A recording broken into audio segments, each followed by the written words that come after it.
Hello hi అండి. Welcome to Parvati's kitchen. Parvati's kitchen మన ఇంటి వంటకి స్వాగతం.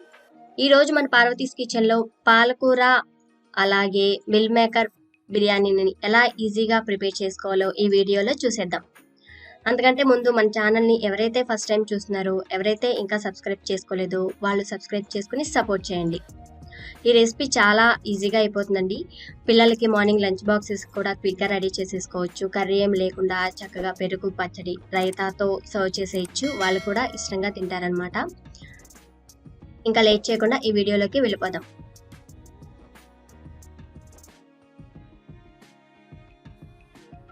ఈ పాలకూర బిర్యానీని రెడీ చేసుకోవడానికి ముందుగా నేను ఇక్కడ బాస్మతి రైస్ని తీసుకున్నానండి. ఇవి ఏ బ్రాండెడ్ బాస్మతి రైస్ కాదనమాట, లూజ్ బాస్మతి రైస్ని తీసుకున్నాను. మనకి స్టోర్స్లో అవైలబుల్గా ఉంటాయి. ఆ బాస్మతి రైస్ని 1 కప్పు వరకు తీసుకున్నాను. ఇప్పుడు ఈ రైస్ని ఒకసారి మంచినీటితో వాష్ చేసేసుకోవాలి నీట్గా. ఈ రైస్ని ఒకసారి మాత్రమే వాష్ చేయాలండి. 2-3 టైమ్స్ వాష్ చేయడం వల్ల ఆ రైస్కి ఉండే ఫ్లేవర్ అనేది పోతుందనమాట. సో ఒకసారి మాత్రమే వాష్ చేసుకుని సేమ్ అదే కప్పుతో వాటర్ అనేవి వేసేసుకుని ఒక అరగంట సేపు నానబెట్టుకోవాలి. అలాగే సోయా చంక్స్ మిల్ మేకర్ ఉంటుంది కదండి, నేను ఇక్కడ మీడియం సైజ్ మిల్ మేకర్ని తీసుకున్నానండి. స్మాల్ సైజ్ ఉంటాయి, ఇంకా బిగ్ సైజ్ కూడా ఉంటాయి. సో నేను ఇక్కడ మీడియం సైజ్ మాత్రమే తీసుకున్నాను. చూస్తున్నారు కదా, వీడియోలో చూస్తున్నారు కదా, ఆ కప్పుతో 1 కప్పు వరకు తీసుకున్నాను. ఇప్పుడు ఈ మిల్ మేకర్లో వేడివేడి మరిగే నీటిని వేసేసుకోవాలి. ఇలా వేడి నీటిలో మిల్ మేకర్ వేయడం వల్ల చక్కగా నాని సాఫ్ట్గా తయారవుతాయి అన్నమాట. ఈ బౌల్ని పక్కన పెట్టేసేసుకోవాలి. నెక్స్ట్ వచ్చేసి మెయిన్ ఇంగ్రీడియంట్ అనమాట అండి. ఇప్పుడు పాలకూర. నేను ఇక్కడ ఒక చిన్న చిన్న కట్టలు 3 కట్టల వరకు పాలకూరని తీసేసుకున్నాను.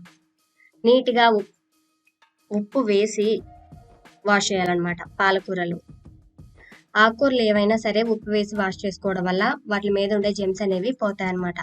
ఇలా నీట్గా 2-3 సార్లు వాష్ చేసిన తర్వాత వేడి నీటిల్లో 1 నిమిషం పాటు ఉడికించుకోవాలి.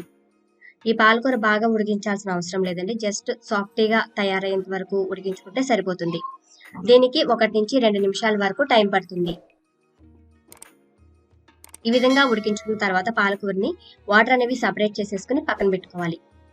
అలాగే చిన్న మిక్సీ జార్ తీసుకుని చిన్న లవంగం, 2 లవంగం మొగ్గలు, చిన్న దాల్చిన చెక్క, 1 యాలక్కాయ, 4 పచ్చిమిర్చి, కొంచెం కొత్తిమీర, కొంచెం పుదీనా ఇవన్నీ వేసేసుకుని ఉడికించి పెట్టుకున్న ఆకుకూర ఉంది కదండి, పాలకూరను కూడా వేసేసి సాఫ్ట్గా మిక్సీ పట్టేసేసుకోవాలి.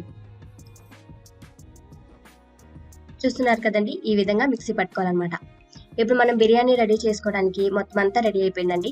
రైస్ నానబెట్టేసుకున్నాం, అలాగే మిల్ మేకర్ను కూడా చక్కగా నానబెట్టేసేసుకున్నాం. మనకి కావాల్సిన పేస్ట్, పాలకూర పేస్ట్ అనేది కూడా రెడీ అయిపోయింది. నానబెట్టుకున్న మిల్ మేకర్ని వాటర్ అనేవి ఇలాగా గట్టిగా స్క్వీజ్ చేసేసుకుని ఒక బౌల్లోకి తీసేసుకోవాలి. ఇప్పుడు మనం బిర్యానీ ప్రిపేర్ చేసుకోవడానికి అన్ని ఇంగ్రీడియంట్స్ రెడీ అయిపోయినాయి. ఇవన్నీ రెడీగా ఉంటే బిర్యానీ చేయడం ఎక్కువ టైం పడుతుందండి, చాలా తక్కువ టైంలోనే అయిపోతుంది అనమాట. ఇప్పుడు స్టవ్ ఆన్ చేసి స్టవ్ మీద కుక్కర్ పెట్టుకున్నానండి. ఈ కుక్కర్లో 1 టేబుల్ స్పూన్ ఆయిల్, అలాగే 2 టేబుల్ స్పూన్లు నెయ్యి అనేది యాడ్ చేయాలి. నెయ్యి వేయడం వల్ల ఫ్లేవర్నెస్ అనేది చాలా బాగుంటుంది అనమాట. నేను ఇక్కడ వీడియోలో చూపిస్తున్న మసాలా ఐటమ్స్ అనేవి నెయ్యి ఆయిల్లో వేసేసేయాలి. ఇది 1/2 సెకండ్ పాటు ఫ్రై చేసుకున్న తర్వాత కొంచెం కరివేపాకు వేసేసి కరివేపాకును కూడా వేగనివ్వాలి. కరివేపాకు కొంచెం వేగిన తర్వాత కట్ చేసి పెట్టుకున్న ఉల్లిపాయ ముక్కలను కూడా యాడ్ చేయాలి. ఉల్లిపాయల్ని బాగా వేయించాల్సిన అవసరం లేదండి, ఇవి కూడా జస్ట్ కొంచెం సాఫ్ట్గా తయారయ్యాక ఉంచేసుకోవడమే. నెక్స్ట్ వచ్చేసి 1.5 టేబుల్ స్పూన్ వరకు ఫ్రెష్గా రుబ్బి పెట్టుకున్న అల్లం వెల్లుల్లి పేస్ట్ని వేసేయాలి. ఈ అల్లం వెల్లుల్లి పేస్ట్ కూడా పచ్చిదనం పోయేంత వరకు 1 నిమిషం పాటు ఫ్రై చేసుకోవాలి. నెక్స్ట్ వచ్చేసి మనం స్క్వీజ్ చేసి పెట్టుకున్న మిల్ మేకర్ని ముక్కలను కూడా యాడ్ చేసేయాలి. ఈ మిల్ మేకర్ని 2 నిమిషాలు చక్కగా గోల్డెన్ బ్రౌన్ వచ్చేంత వరకు అల్లం వెల్లుల్లి పేస్ట్ ఆయిల్లో బాగా ఈ విధంగా చేసుకోవాలి. ఇలా గోల్డెన్ బ్రౌన్ వచ్చేంత వరకు ఫ్రై చేసుకోవడం వల్ల మిల్ మేకర్కి ఉండే టేస్ట్ అనేది, స్మెల్ అనేది పోయి చక్కగా మంచి ఫ్లేవర్ అనేది ఎనేబుల్ అవుతుంది అనమాట. ఇప్పుడు మనం పేస్ట్ చేసి పెట్టుకున్న పాలకూరను కూడా యాడ్ చేసేయాలి. తగినంత కల్లుప్పు అనేది యాడ్ చేయాలి. 1 టేబుల్ స్పూన్ కారం అనేది యాడ్ చేయాలి. ఇవన్నీ యాడ్ చేసేసి ఒకసారి బాగా కలిపేసేసుకుని ఆయిల్ పైకి తేలేంత వరకు ఉడికించుకోవాలి, లో ఫ్లేమ్లో మాత్రమే.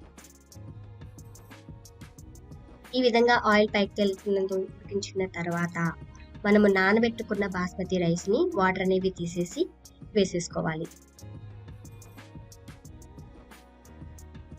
ఇప్పుడు ఈ బాస్మతి రైస్ వేసి చక్కగా మెతుకు అనేది రైస్ అనేది విరగకుండా అలాగా నీట్గా కలుపుకోవాలి. ఈ రైస్ని వేసేసి 1 నిమిషం పాటు ఇలాగే మసాలా పేస్ట్ అనేది రైస్కి పట్టేంత వరకు 1 నిమిషం పాటు మూత పెట్టేసుకుని కుక్ చేసుకోవాలి. 1 నిమిషం తర్వాత మరొకసారి నిదానంగా కలుపుకోవాలండి. ఇప్పుడు 1 కప్పు మనం బాస్మతి రైస్ తీసుకున్నాం కదా, 2 కప్పులు సేమ్ కప్తో 2 కప్పులు వాటర్ అనేవి యాడ్ చేయాలి. మీకు ఉప్పు అనేది సరిపోనట్లయితే ఈ స్టేజ్లో ఉప్పు అనేది ఒకసారి చూసుకుని ఇంకా పడుతుందంటే ఇప్పుడే యాడ్ చేసేసుకోవాలి. లేదు సరిపోతుందంటే అలా వదిలేసేయచ్చు. మూత పెట్టేసుకుని హై ఫ్లేమ్లో ఒక 2 నిమిషాలు ఉడికించుకోవాలి. మనకి 2 నిమిషాల తర్వాత ఈ విధంగా తయారవుతుందండి రైస్ అనేది. ఇప్పుడు ఫ్లేమ్ అనేది లో ఫ్లేమ్కి అడ్జస్ట్ చేసేసి మూత పెట్టేసేసుకుని 5 నుంచి 10 నిమిషాల వరకు ఉడికించుకోవాలి. మనకి 10 నిమిషాల తర్వాత బిర్యానీ అనేది రెడీ అయిపోతుందండి. ఫస్ట్ ఇట్లా ముద్దగా ఉంటుందండి. బిర్యానీ కొంచెం పక్కన ఒక 5 నిమిషాలు రెస్ట్ ఇచ్చిన తర్వాత పొడి పొడిగా తయారవుతుందన్నమాట. అంతేనండి, ఎంతో టేస్టీగా ఈజీగా తయారు చేసుకునే ఈ బిర్యానీ రెసిపీ మీకు నచ్చినట్లయితే మీరు కూడా ట్రై చేసి మీకు ఎలా కుదిరిందో నా కమెంట్ సెక్షన్లో తప్పకుండా కమెంట్ చేసి చెప్పండి. ఇంకా ఇలాంటి ఈజీ అండ్ క్విక్ రెసిపీస్ కోసం పార్వతీస్ కిచెన్ ఛానల్ మన ఇంటి వంటని సబ్స్క్రైబ్ చేసుకోండి. అలాగే ఈ వీడియో నచ్చినట్లయితే ఒక లైక్ చేయండి, షేర్ చేయండి, కమెంట్ చేయండి. మరొక వీడియోలో మళ్ళీ కలుద్దాం. Thank you for watching.